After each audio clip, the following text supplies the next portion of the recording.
Filipenses capítulo 4, versículo 10 al versículo 13. Y dice así la palabra del Señor, lleva por título, quizá en sus Biblias, las dádivas de los filipenses.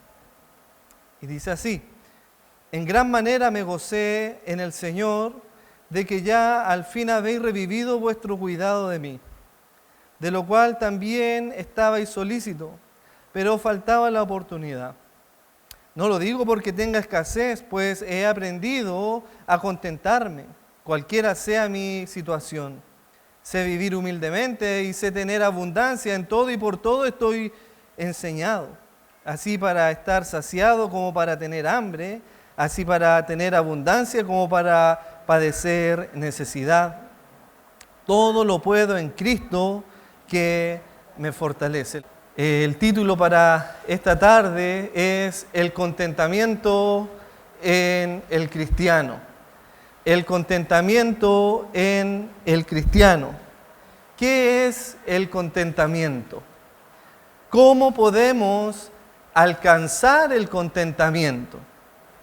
Y la verdad que, sin lugar a dudas, la falta de contentamiento es una de las características que vemos en nuestra sociedad. Lamentablemente es un pecado que no solamente está afuera, sino también se ha introducido dentro de la iglesia. Muchos hermanos experimentan un corazón descontento frente a su Señor. Y en consecuencia de este descontento con el Señor es que ha proliferado en muchas iglesias el evangelio de la prosperidad, donde busca de alguna manera, por medio de este falso evangelio, satisfacer las necesidades, la codicia y las ambiciones de estos corazones descontentos que están al interior de muchas iglesias. La falta de contentamiento se refleja de distintas maneras. Vemos, por ejemplo, el descontento en la búsqueda de un mejor trabajo, un mejor lugar donde vivir, emigrar a una comuna o a un lugar con un mejor estatus económico. Vemos, por ejemplo, el descontento en el aumento de los divorcios debido a que los matrimonios ya no encuentran la felicidad que ellos esperaban en la vida conyugal. Vemos también, por ejemplo, el descontento en muchos hombres y mujeres que por medio del adulterio y la fornicación buscan satisfacer ese descontento por medio de relaciones promiscuas o fuera del matrimonio. Vemos el descontento cuando nuestros hijos no tienen lo que otros hijos de otros tienen, juguetes, y deseamos que nuestros hijos tengan quizás los mejores juguetes, y como padres proveemos para satisfacer el descontento de nuestros hijos. Buscamos satisfacer nuestra falta de contentamiento de muchas maneras, ya sea por medio de la fama, ya sea por la influencia, por la popularidad, el dinero, los bienes materiales, o quizás por medio de las relaciones intrapersonales con los amigos. Buscamos satisfacer el descontento en el trabajo o en el desarrollo o validación profesional frente a los demás, porque pensamos que aquello nos da seguridad y de alguna manera va a satisfacer nuestro descontento. Y muchos buscan su contentamiento en el dinero y en las posesiones materiales. La Biblia tiene mucho que decir respecto al contentamiento. De hecho, el contentamiento es una de las evidencias de una verdadera conversión del cristiano. El contentamiento es una evidencia de un hombre que ha experimentado la regeneración en su vida. Cuando Juan el Bautista comenzó su ministerio terrenal, este llamado a el arrepentimiento, y vemos cuando él pregonó este llamado al arrepentimiento, muchos de los que oyeron este mensaje y vinieron a Juan el Bautista para ser bautizados en arrepentimiento de sus pecados, vemos lo que dice la palabra del Señor respecto a esta realidad de un corazón regenerado manifiesta un contentamiento. En Lucas 3, versículos 10 al 14, encontramos que la gente le preguntaba diciendo a Juan el Bautista, cuando él predicó el arrepentimiento, ellos dijeron, ¿qué haremos? Y respondió Juan el Bautista y les dijo, el que tiene 2 túnicas, dé al que no tiene.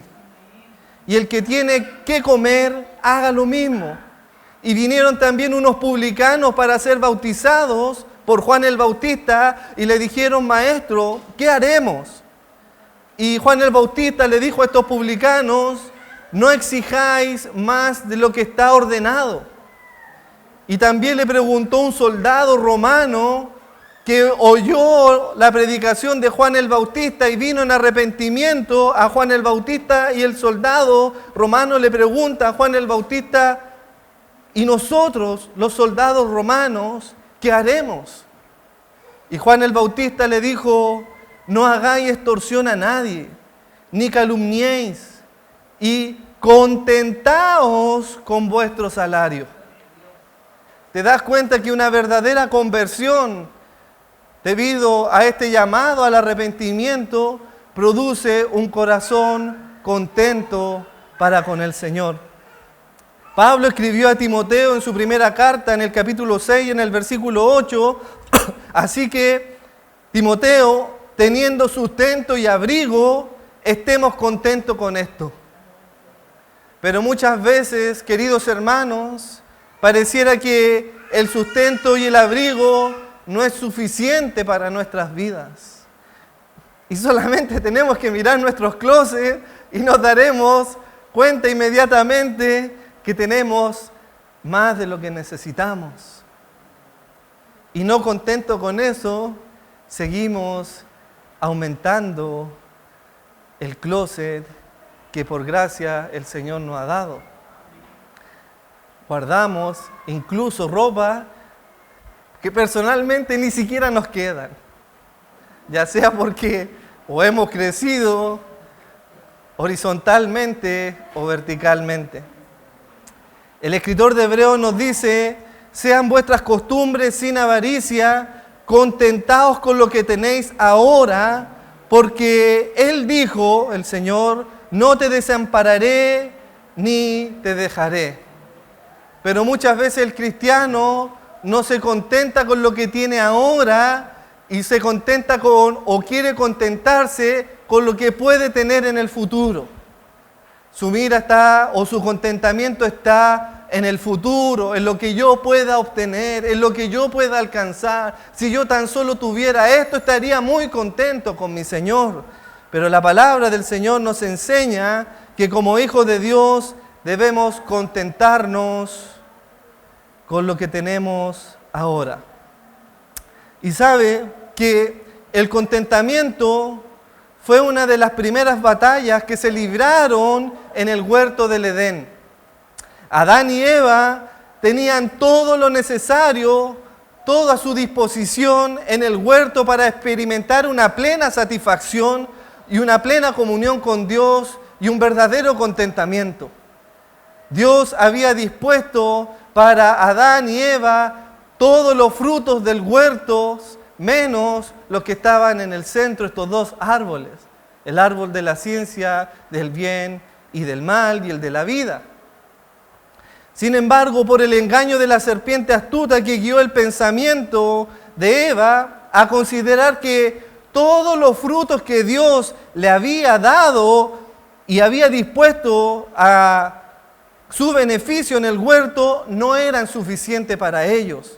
En su descontento se dieron a la tentación de la serpiente, cuestionando la bondad de Dios y su misericordia por su insatisfacción y descontento de no tener el único fruto que ellos no debían de comer. Dice la palabra del Señor en Génesis 3:6 que la mujer vio aquel árbol que era bueno para comer y que era agradable a los ojos, árbol codiciable. Entró la codicia en su corazón, no estaba contenta con todos los otros árboles y todos los otros frutos que Dios le había dispuesto para ellos, sino que codició aquello que no debía codiciar por la serpiente astuta. Al igual que la desobediencia al mandato de Dios, al igual que el orgullo del hombre por desear ser igual a Dios, así también el descontento forma parte del conjunto de pecados que proporciona la caída en el huerto del Edén. Y vemos entonces que desde la caída, la falta de contentamiento sigue los corazones de los hombres. El hombre nace con un corazón descontento. El hombre, por naturaleza, nace con un corazón vacío. Y hay una frase bien popular que dice que el hombre nace con un vacío en su corazón del tamaño de Dios, que solo Dios puede llenarlo. Desde entonces, vemos que todo hombre nace con un corazón insatisfecho y vacío. De manera que solo un corazón regenerado experimentará el verdadero contentamiento producto de la gracia divina de Dios. Y hoy día, con la ayuda de Dios, veremos dos verdades espirituales que nos ayudarán a comprender el verdadero contentamiento en la vida del cristiano. Dos verdades espirituales que nos van a ayudar a comprender y conocer en qué consiste el verdadero contentamiento en la vida de un cristiano. Número uno, un corazón que está confiado. Eso lo vemos en el versículo 10 de nuestro texto. Un corazón confiado.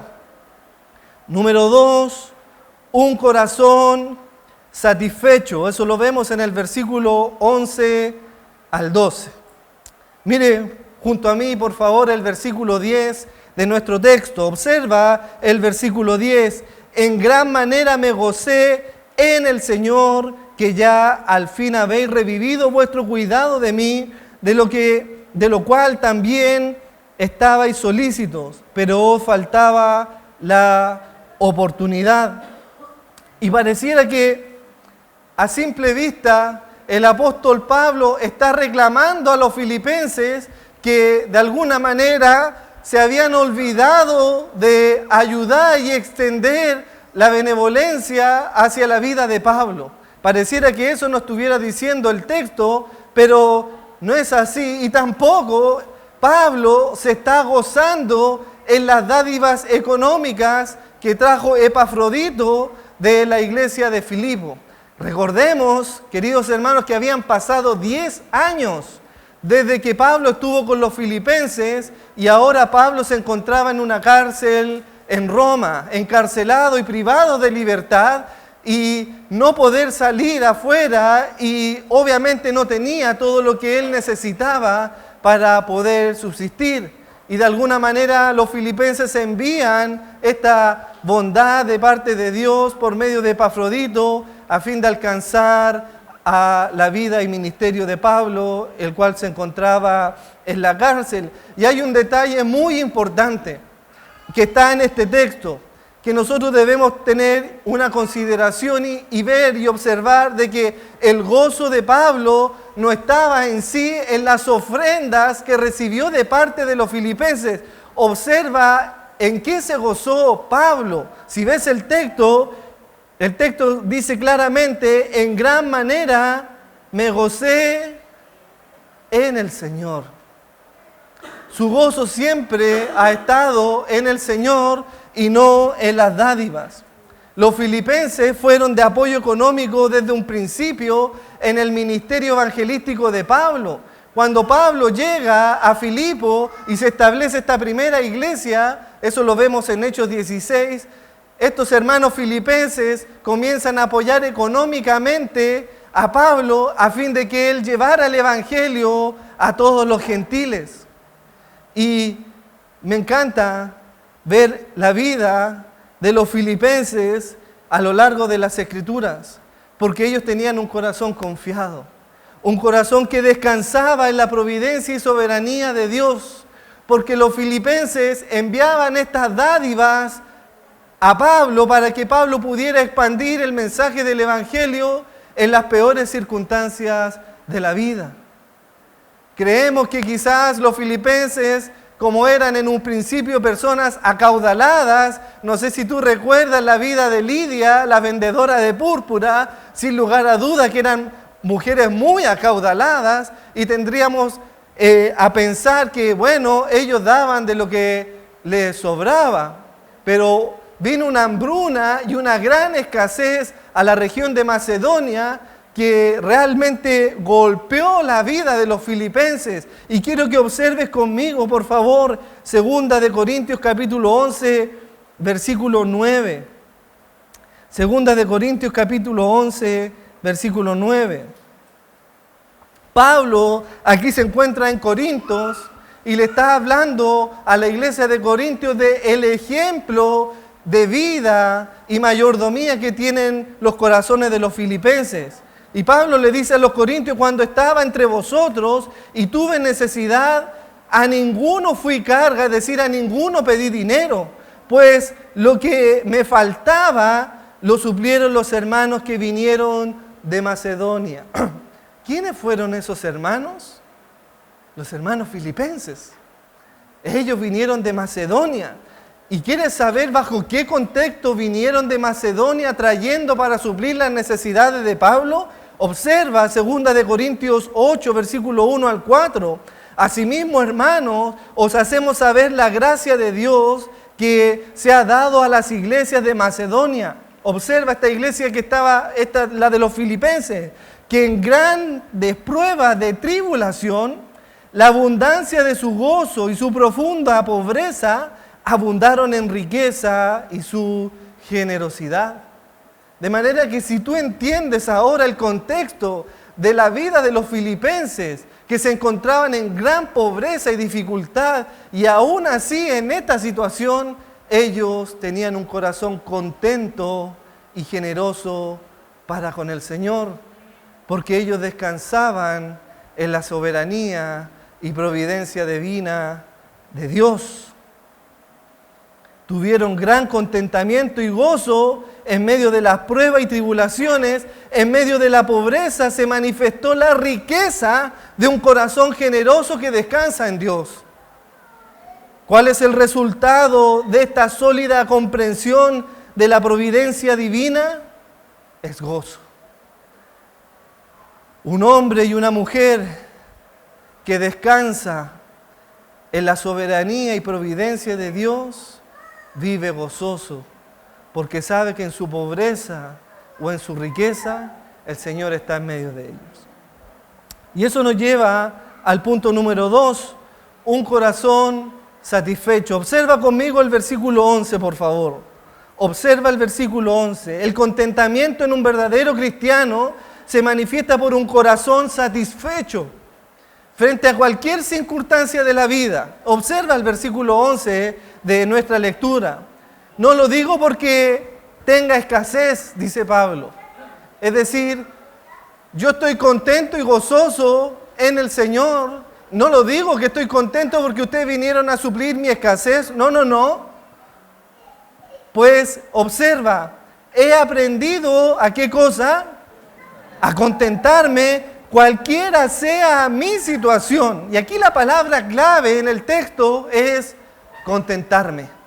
Contentarme, de la palabra griega autarques, que se usa como adjetivo y también como verbo, se traduce literalmente como aprender o he aprendido a estar contento. Lo que podemos observar en este versículo respecto al contentamiento en la vida del cristiano, si eres un buen observador y un buen lector, te darás cuenta que el contentamiento no es algo natural que nazca del corazón de los hombres, sino que Pablo lo está diciendo aquí claramente. He aprendido. De manera que debemos, queridos hermanos, aprender a estar contentos.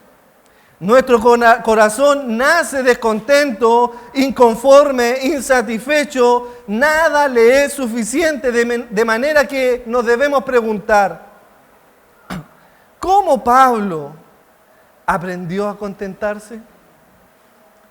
¿Quién le enseñó a Pablo a contentarse? Esa es la gran pregunta que le hacemos al texto, porque dice, he aprendido a contentarme.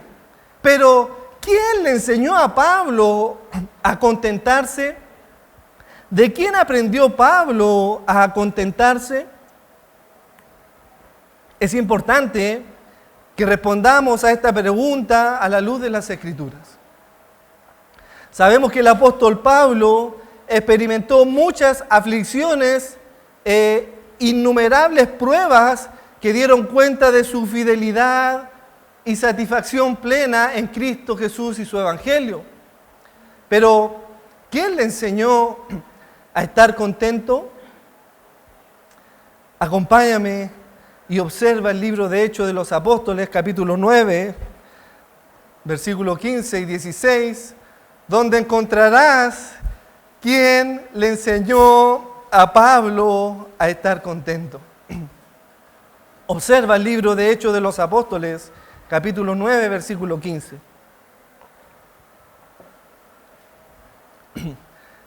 El Señor le dijo, ¿a quién le dijo? Según el contexto es Ananías, que tenía que ir donde Pablo y ungir para que sus ojos salieran estas escamas.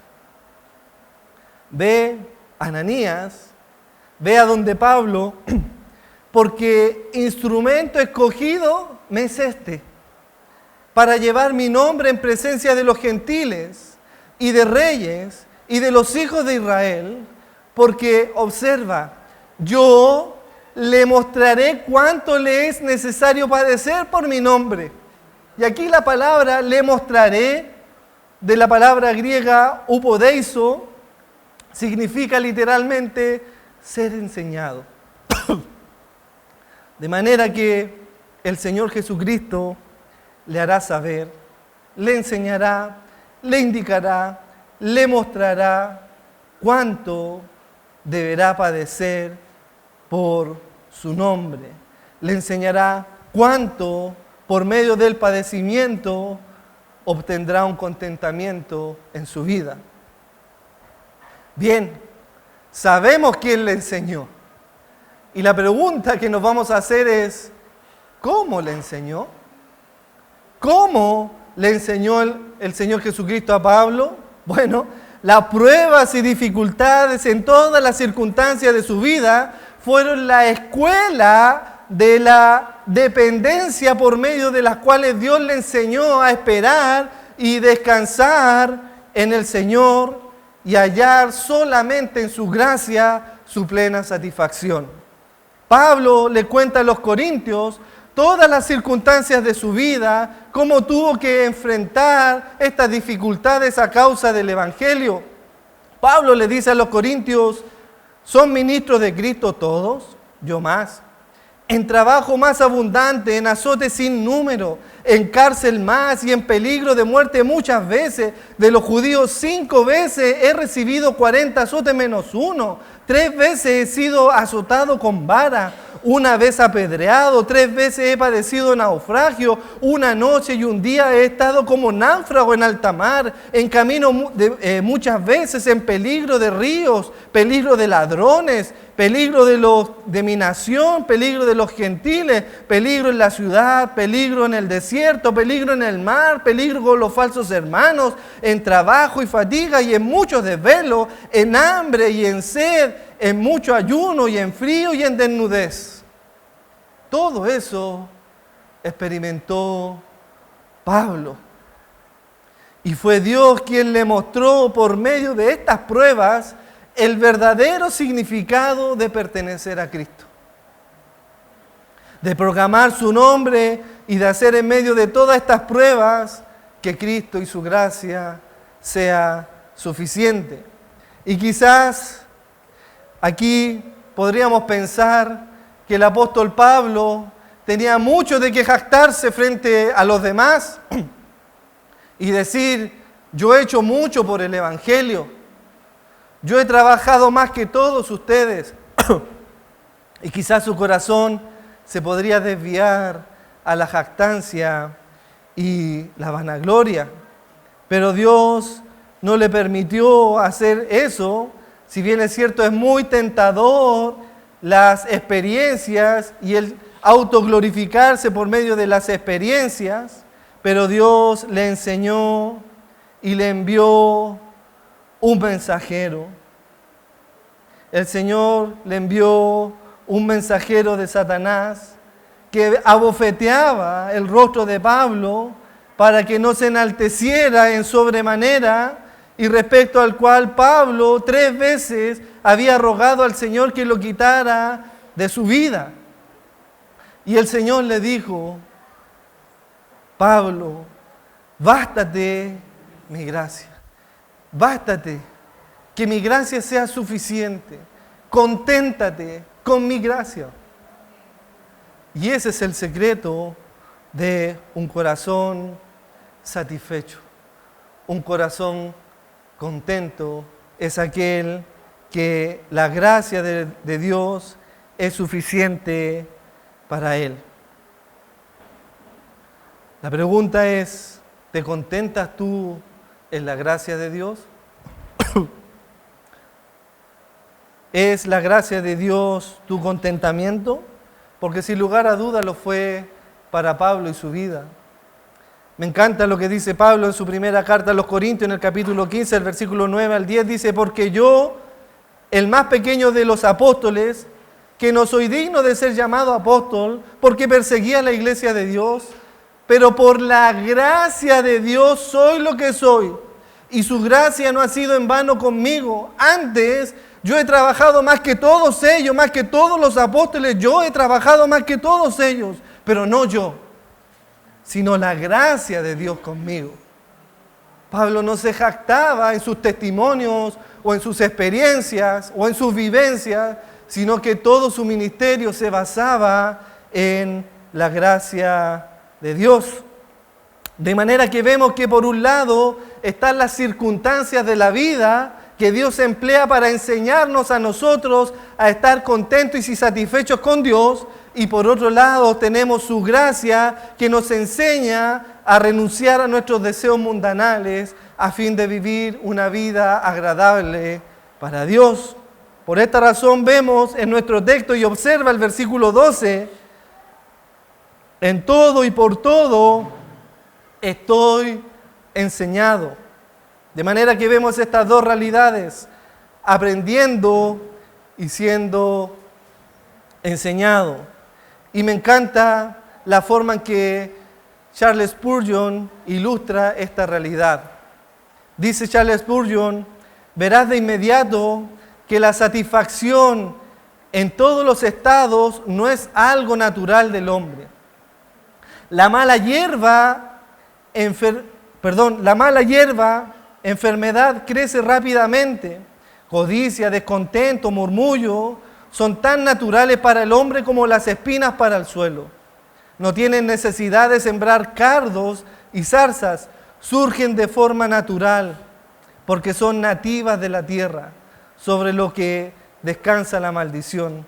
De manera que, así como las espinas crecen de forma natural en la tierra, así también el descontento crece de forma natural en el corazón de los hombres. Por cuanto debemos aprender a estar contentos y no dar lugar al crecimiento de estas cosas. Pero la pregunta que quiero hacerte a ti, querido hermano, es, ¿sabes contentarte? ¿Sabes tener contentamiento? ¿Sabes o has aprendido a contentarte cualquiera sea tu situación? ¿Estás contento cual sea tu situación? ¿Sabes vivir humildemente? ¿Sabes tener abundancia? ¿Estás enseñado en estar saciado como también en tener hambre? ¿Has aprendido a tener abundancia como también a tener necesidad? ¿Tienes contentamiento cual sea tu situación en la vida? El contentamiento en la vida de Pablo era independiente de las circunstancias. Muchas veces pensamos que nuestro contentamiento depende de las circunstancias, pero debemos entender que todas las circunstancias, o en todas las circunstancias, Dios es soberano.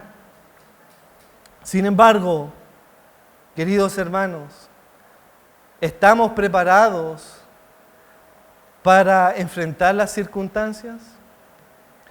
Nuestra tendencia natural es creer que nuestra mayor prueba o lo que más podríamos experimentar de manera dolorosa es el hambre y la pobreza. Tenemos miedo de ser pobres y de padecer hambre. Somos propensos a pensar que las necesidades son las situaciones de mayor peligro en la vida del cristiano. Sin embargo, ¿estamos preparados para la abundancia? Hay muchos que saben estar humillados y experimentan fidelidad en lo poco. Personalmente, querido hermano, creo que los momentos más bellos de la vida del cristiano es donde se experimenta una total dependencia en Dios y su soberanía providencial. Cuando vemos obrar a Dios con su misericordia, cuando quizás no hay nada de sustento, pero a su vez sentimos que lo tenemos todo. Cuando no tenemos nada de qué presumir y nos gozamos en el pan diario, en ver que otra vez Dios se ha provisto a la mesa de su Hijo. No existe nada más bello que depender de Dios. Es contemplar la hermosura de Jehová frente a la ausencia de los deseos mundanales. Por nuestra propia incapacidad, o al ver nuestra propia incapacidad, o nuestra impotencia, o nuestra miseria, corrimos a los pies de Cristo, suplicando su ayuda y manifestamos una total dependencia hacia Él. Decimos como el salmista, en esos momentos de aflicción y de angustia y de miseria, Jehová es mi pastor, nada me faltará. Jehová es mi pastor en lugares de delicados pastos, Él me pastoreará, Él me hará descansar, junto a aguas de reposo Él me pastoreará, confortará mi alma, me guiará por senda de justicia por amor de su nombre. Y aunque ande en valles de sombra y de muerte, aunque ande en la escasez, no temerá mal alguno porque tú estarás conmigo. Sí, Señor, tú estarás conmigo porque me eres suficiente. Tu vara y tu cayado me infundirán aliento y preparan la mesa delante de mis angustiadores. Sin lugar a duda, la escasez, el hambre y la necesidad son los mejores momentos en la vida del cristiano. Pero la pregunta está ahí. ¿Estás preparado para la abundancia? ¿Estás preparado para la prosperidad? Porque cuando llega la prosperidad, cuando llega la abundancia, nos tambaleamos. Nos desviamos, nuestros afectos son cambiados por causa de la prosperidad y ya no sentimos el mismo deseo de venir a los pies de Cristo. Oh querido hermano, cuán peligrosa es la prosperidad. Spurgeon comenta al respecto y dice que el crisol de la adversidad y la pobreza son una prueba menor frente a la severa o al severo refinamiento de la prosperidad en la vida del cristiano. A través de la abundancia, Dios descubre cuán débil es nuestra alma y cuánto descuidado mostramos por las cosas espirituales. Cuando somos colocados en la cima de la montaña, sucede que nos mareamos, nos tambaleamos, temblamos y caemos precipitadamente porque no estamos preparados para la prosperidad. El cristiano deshonra más a menudo su fe y su profesión cristiana en medio de la prosperidad que en la escasez económica. Es peligroso desear la prosperidad y más peligroso es ser próspero con un corazón engañoso como el nuestro. El hombre más sabio y poderoso en la tierra exhortó con toda sabiduría a que no debemos afanarnos por hacernos ricos, no debemos afanarnos por alcanzar la prosperidad. En Proverbios 23:4, Salomón le dice a sus hijos y le dice claramente: no te afanes por hacerte rico. No te afanes por hacerte rico, sé prudente y desiste. Es decir, rechaza ese deseo en tu corazón de querer alcanzar la prosperidad económica, el deseo de hacerte rico. Pero, querido hermano, ¿cuánto nos afanamos por alcanzar las riquezas? ¿Cuánto deseamos ser ricos y llevar una vida próspera? Cuando tenemos mucho de la misericordia providencial de Dios, con frecuencia nuestra vida o en nuestra vida escasea la gracia de Dios. Somos prósperos económicamente, pero muy pobres espiritualmente. Cuando tenemos mucho de la prosperidad de Dios, nuestro corazón no ha sido ejercitado en el contentamiento y sucumbimos por la falta de gratitud debido a la abundancia económica que hemos alcanzado. No creas, querido hermano, que tener más te hará más agradecido. No creas por tener más riquezas, tú te volverás más agradecido de Dios.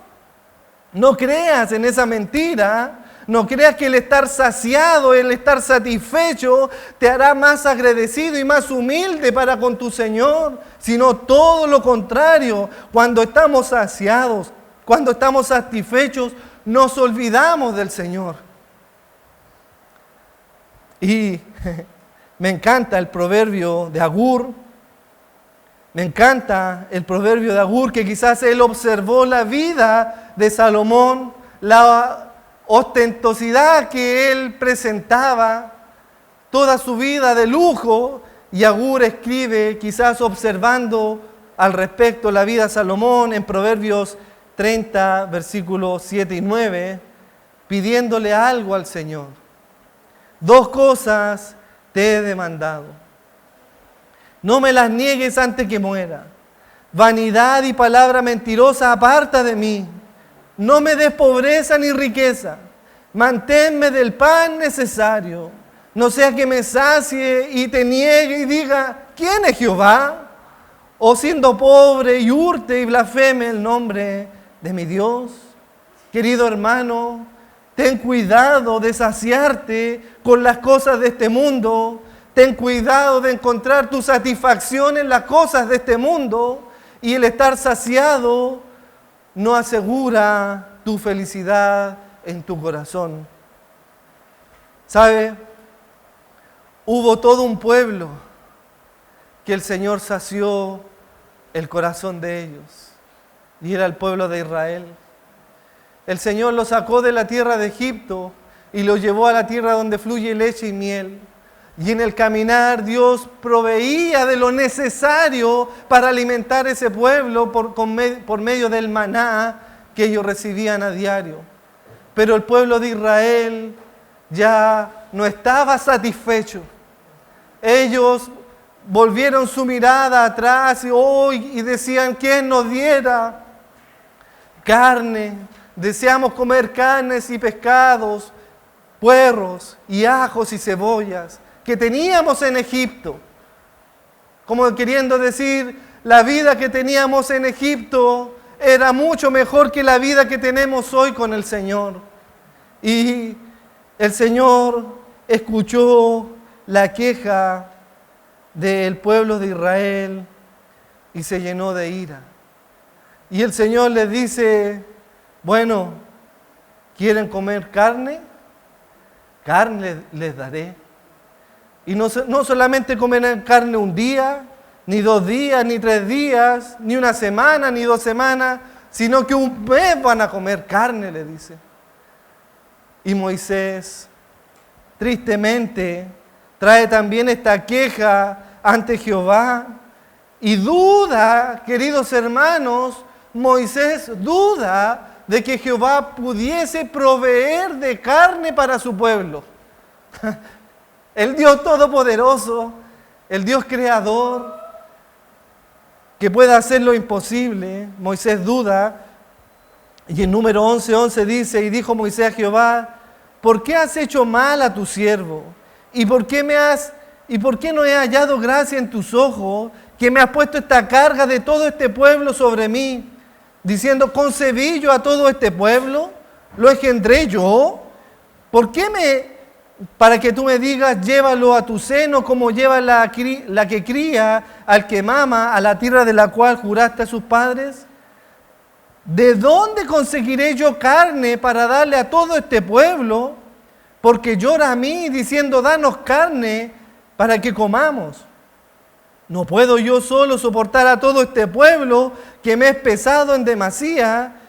Y si así lo haces tú conmigo, yo te ruego que me des muerte, si he hallado gracia en tus ojos, y que yo no vea este mal. Y Jehová respondió y le dijo en el versículo 19 y 20, ¿quieren carne? Bueno, no comerán carne un día, ni 2 días, ni 5 días, ni 10 días, ni 20 días, sino hasta un mes entero, hasta que os salga por las narices y la aborrezcáis, por cuanto menospreciaste a Jehová que está en medio de vosotros. La prosperidad y la satisfacción y el ser saciado te guía a menospreciar al Señor que está en medio tuyo. Finalmente, querido hermano, ¿existen motivos correctos en tu corazón para estar agradecido con Dios? ¿Hay suficientes motivos por los cuales tú vivas una vida de gratitud para con tu Señor? ¿Deseas estar satisfechos en las cosas de este mundo o hallar tu plena satisfacción en la gracia de Dios? Ese es el gran motivo de estar agradecido y manifestar un contentamiento pleno solo en la gracia de Dios. ¿Pero qué es eso de la gracia de Dios? No entiendo eso de alcanzar satisfacción en la gracia. ¿Sabes lo que es alcanzar un contentamiento en la gracia? Es lo que dice Jeremías. ¿Sabes lo que tú mereces? Tú mereces el infierno, ir al infierno por causa de tu pecado, pero la gracia de Dios te ha alcanzado, y mira lo que dice Jeremías en Lamentaciones 3:22, porque por la misericordia de Jehová no hemos sido consumidos, porque nunca decayeron sus misericordias sobre nosotros. De manera que la gracia de Dios es lo que te permite a ti y a mí estar en pie frente a un Dios santo. La gracia de Dios es la que te permite hoy día ser llamado hijo de Dios, y eso es el mejor contentamiento de cualquier cristiano, de que hoy día por su gracia seamos llamados hijos de Dios. ¿Será la gracia tu contentamiento frente a las circunstancias de la vida? ¿O buscarás tu satisfacción por medio de la prosperidad económica? Que el Señor nos ayude, queridos hermanos. Oremos y demos gracias a nuestro Señor.